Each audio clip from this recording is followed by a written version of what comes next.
Aujourd'hui, oui, la protection sociale, la protection de la vie passe par la protection de l'eau. Les besoins en eau potable vont doubler d'ici 2050.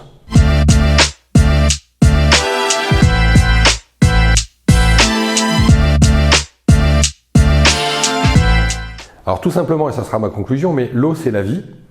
Ce qui veut dire que protéger l'eau, c'est protéger la vie.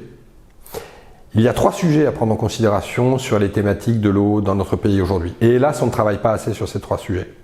Le premier sujet, c'est la maîtrise des consommations d'eau directes et indirectes. Je vais revenir sur les détails. Le deuxième sujet, c'est la pollution des eaux par nos effluents liquides et médicamenteux. Et le troisième sujet, plus complexe à comprendre, c'est la logique de l'eau virtuelle, c'est-à-dire l'eau cachée. Pour rentrer un petit peu dans les détails, consommation d'eau directe et indirecte dans toutes les entreprises et organisations françaises, ou plus particulièrement dans le monde de la santé et du social et du médico-social, ça veut dire tout d'abord mesurer. Quelle est la quantité d'eau que l'on consomme sur une journée d'hospitalisation ou dans un EHPAD ou dans un établissement social? Il existe des ratios, ce qui permet aussi de savoir où on en est sur le sujet. On peut avoir des stratégies pour mettre des sous-compteurs et l'Agence de l'eau en France finance des quantités de systèmes pour permettre de réduire les consommations d'eau. Ça, c'est pour l'eau directe. L'eau indirecte, c'est l'eau que consomment mes sous-traitants. Le restaurateur, celui qui nettoie le linge.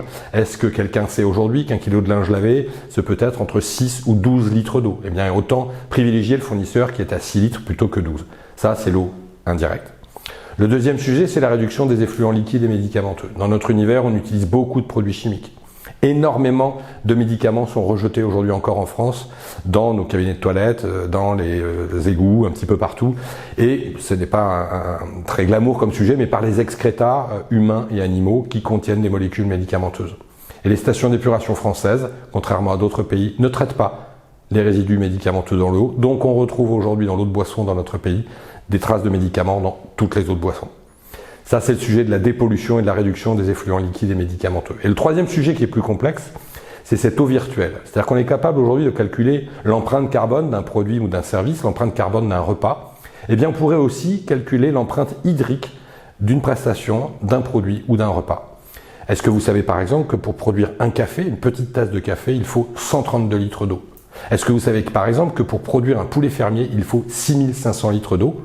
Et savez-vous qu'il faut près de 1800 litres d'eau pour fabriquer un steak haché de 125 grammes? Ça, c'est l'eau cachée. Donc on est capable demain de faire des menus ou de fabriquer un véhicule ou de fabriquer un produit en prenant en considération pas uniquement le carbone, mais également tout ce qui touche à l'eau. Donc si je résume mes propos, aujourd'hui, oui, la protection sociale, la protection de la vie passe par la protection de l'eau.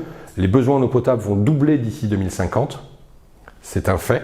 Ce qui veut dire que dès que l'on pourra agir sur ces 3 sujets, 1, réduire les consommations d'eau directe et indirecte, 2, réduire les effluents liquides et médicamenteux, et 3, réduire cette eau virtuelle par des outils et des stratégies, eh bien, plus nous serons dans cette dynamique tous ensemble, plus nous œuvrerons pour une meilleure protection sociale et plus nous préserverons la vie.